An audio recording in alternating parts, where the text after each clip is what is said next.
किसी को साइकिल की सवारी करते या हारमोनियम बजाते देखता हूँ तब मुझे अपने ऊपर कैसी दया आती है। सोचता हूँ भगवान ने ये दोनों विद्याएं भी खूब बनाई हैं। एक से समय बचता है, दूसरी से समय कटता है।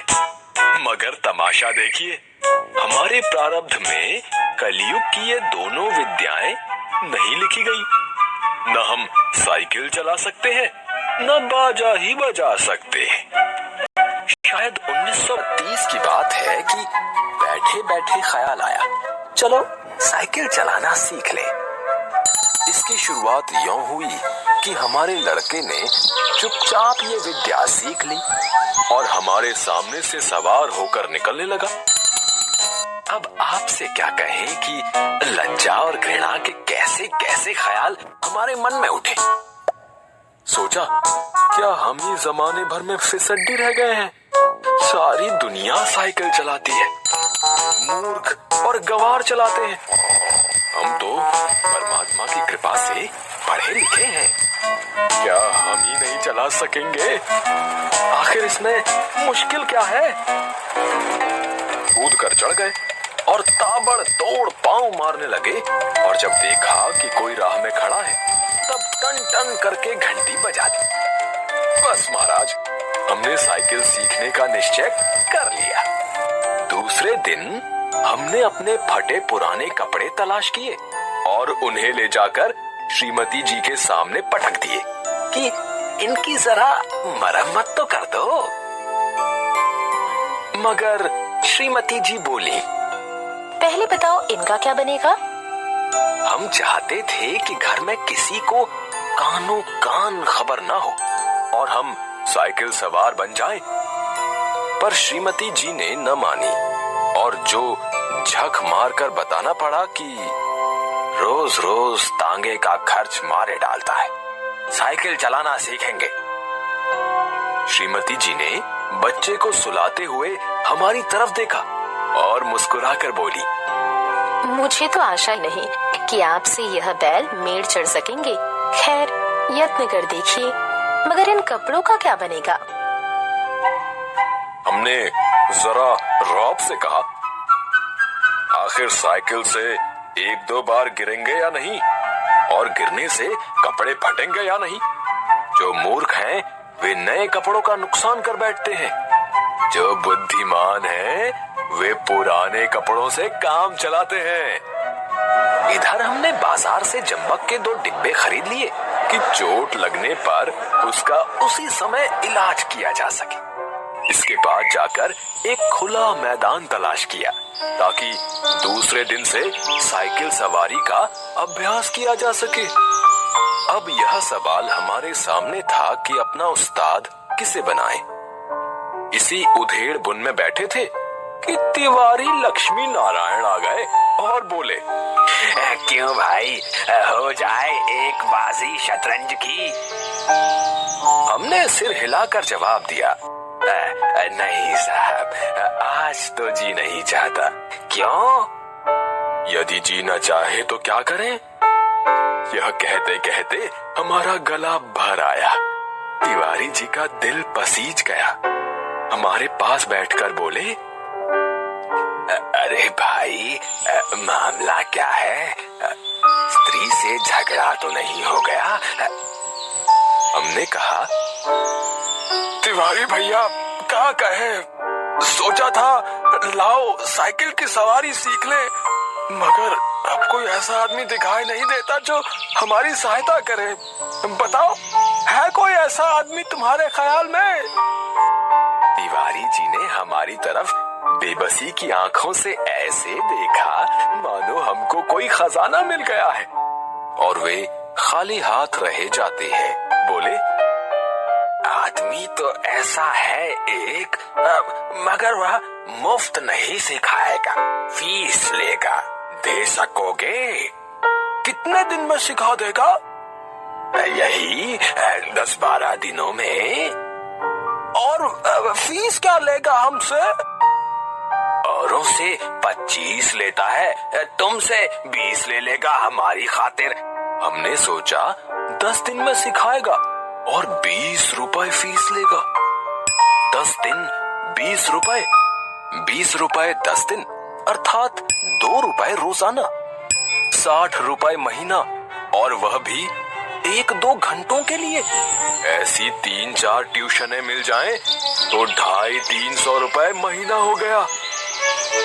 इधर तिवारी जी मामला तय करने गए, उधर हमने यह शुभ समाचार जाकर श्रीमती जी को सुना दिया कि कुछ दिनों बाद हम ऐसा स्कूल खोलने वाले हैं जिसमें 300-400 रुपए महीने की आमदनी होगी।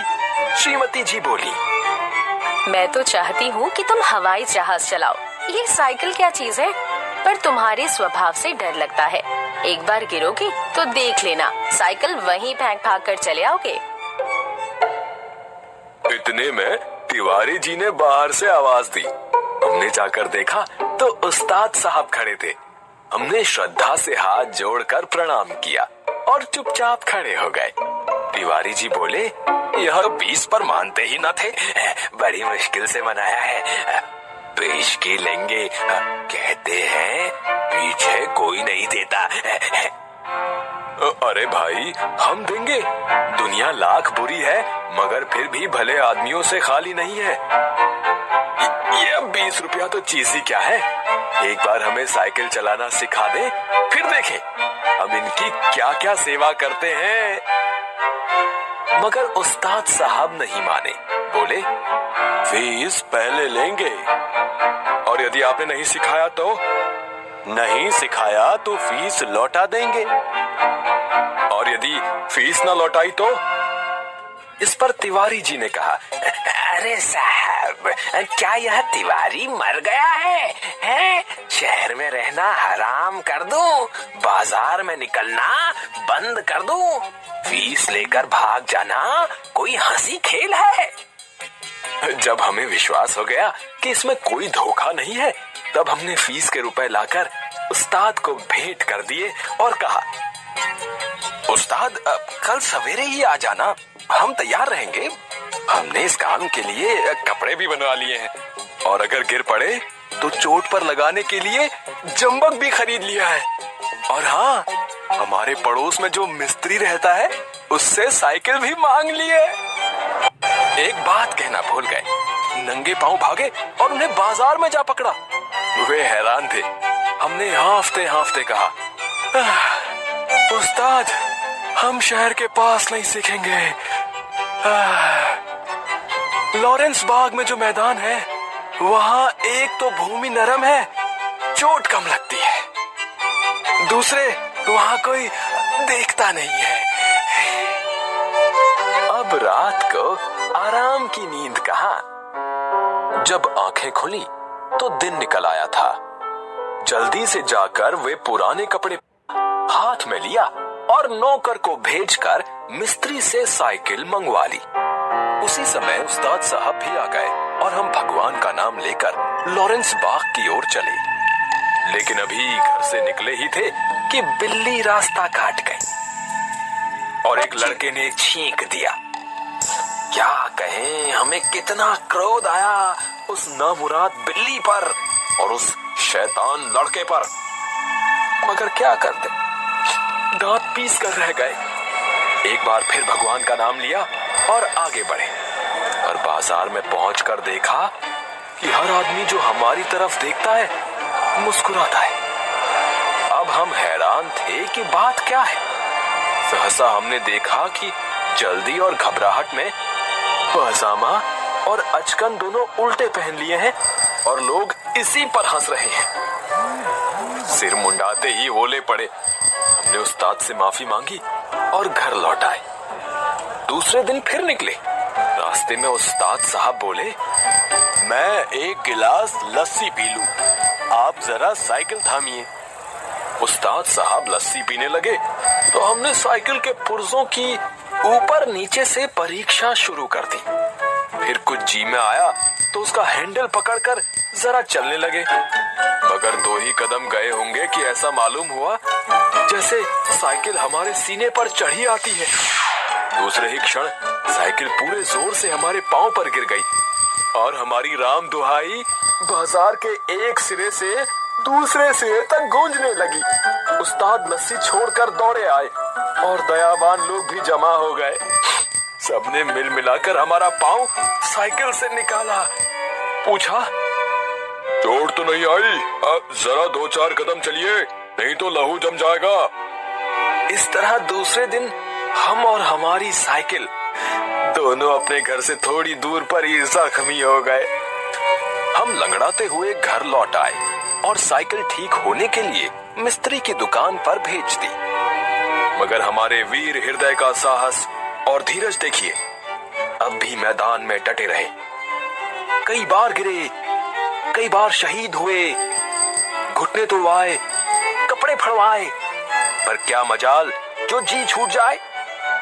8-9 दिन में साइकिल चलाना सीख गए थे, लेकिन अभी उस पर चढ़ना नहीं आता था। कोई परोपकारी पुरुष सहारा देकर चढ़ा देता तो फिर लिए जाते थे। हमारे आनंद की कोई सीमा न थी। सोचते थे, मार लिया मैदान हमने, 2-4 दिन में पूरे मास्टर बन जाएंगे, इसके बाद प्रोफेसर, फिर ट्रेनिंग कॉलेज और 300-400 रुपए मासिक। तिवारी जी देखेंगे और ईर्ष्या से जलेंगे। उस दिन उस्ताद ने हमें साइकिल पर चढ़ा दिया और सड़क पर छोड़ दिया कि ले जाओ, अब तुम सीख गए। अब हम साइकिल चला रहे थे और दिल ही दिल फूले ना समाते थे। मगर हाल यह था कि कोई आदमी 200 गज के फासले पर होता तो हम गला फाड़ फाड़ कर चिल्लाना शुरू कर देते, साहब जरा बाईं तरफ हट जाइए। दूर फासले पर कोई गाड़ी दिखाई देती तो हमारे प्राण सूख जाते। उस समय हमारे मन की जो दशा होती उसे परमेश्वर ही जानता है। जब गाड़ी निकल जाती तब कहीं जाकर हमारी जान में जान आती। सहसा सामने तिवारी जी आते हुए दिखाई दिए। हमने उन्हें भी दूर से ही अल्टीमेटम दे दिया कि तिवारी जी बाईं तरफ हो जाओ, वरना साइकिल तुम्हारे ऊपर चढ़ा देंगे। तिवारी जी ने अपनी छोटी छोटी आंखों से हमारी तरफ देखा और मुस्कुराकर कहा, जरा एक बात तो सुनते जाओ। हमने एक बार हैंडल की तरफ, दूसरी बार तिवारी की तरफ देखकर जवाब दिया, इस समय बात कैसे सुन सकते हैं? देखते नहीं हो साइकिल पर सवार हैं। तिवारी जी बोले, तो क्या जो साइकिल चलाते हैं वे किसी की बात नहीं सुनते हैं? बड़ी जरूरी बात है, जरा उतर जाओ। हमने लड़खड़ाती हुई साइकिल को संभालते हुए जवाब दिया, उतर जाए तो फिर चढ़ाएगा कौन? अभी चलाना सीखा है, चढ़ना नहीं सीखा। तिवारी जी चिल्लाते ही रह गए। हम आगे निकल गए। इतने में सामने से एक तांगा आता नजर पड़ा। हमने उसे भी दूर से डांट दिया, बाई तरफ भाई, अभी नए चलाने वाले हैं। तांगा बाईं तरफ हो गया। हम अपने रास्ते पर चले जा रहे थे। एकाएक पता नहीं घोड़ा भड़क उठा या तांगे वाले को शरारत सूझी, जो भी हो, तांगा हमारे सामने आ गया।